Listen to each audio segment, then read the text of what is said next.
magaling. Hallelujah, praise the Lord. Amen. Praise the Lord. God bless po, beloved Brother Ruel San Juan. God bless sa ating beloved ko instrumentalist at God bless sa atin lahat. Lahat ng sumigaw ng praise the Lord.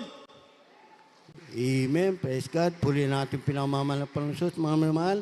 Narito naman po tayo sa bahagi ng pakikinig ng buhay ng patutuwa at pasasalamat. Ngunit bago lahat, aking mga ipinaabot ang pinamataas ng pagpupuri, pagdadakila, pagluluhalati, pagpaparangal at pagsamba ay walang iba kundi sa ating pinagmamahal na Panginoon Jesus po lamang. Amen. Praise God. Pag-respeto po sa ating magulang, sa ating pinagmamahal ng Panginoon Jesus, sa patuloy at pag-aalala, sa pagpapahalaga, sa mga tunay at turang aral ng ating beloved Honorable Evangelist Pastor Wildes Almeida, maging sa ating beloved Honorable Assistant Pastor Lina si Almeida. Pagbati at pag-alang na rin po sa beloved Almeida whole family.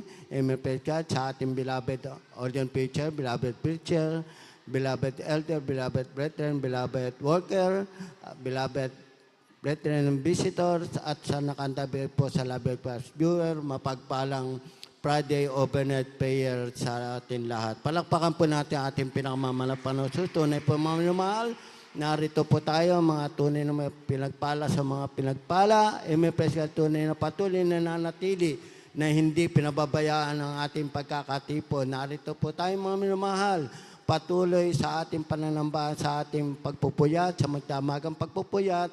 Narito tayo, nagtitiis, nagsasakripisyo, sapagat dito natin napatunayan, tunay na ang Diyos na ating sinasamba at pinaglilingkuran ay tunay na buhay ang Diyos na ating sinasamba at pinaglilingkuran. Tunay po na tinatamasa natin. Kaya narito po tayo, nagtitiis, nagsasakripisyo, ating patuloy na nanatiling tinatamasa natin ang mga dakilang kahabagan at mga himala mula sa ating dakilang Diyos na buhay. Kaya ang lahat ng yan ay ating mapapatunay, masasaksihan muli sa lahat ng mga maghahayag ng mga buhay na patotoo at pasasalamat ngayong gabing ito. Kanilang ihahayag, amen, praise God, kung paano sila tunay na tinamasa ang mga dakilang pag-ibig, dakilang kapangyarihan, tanda, himala at mga kababalaga mula sa ating dakilang Diyos na buhay. Purihin ang ating pinakamamalapan Jesus, kaya makinig po tayo mainam. Ang sabi po rito, mga minamahal, sa Colosas 4:2, manatili kayong palagi sa pananalangin na kayo'y mga puyat na may pagpapasalamat.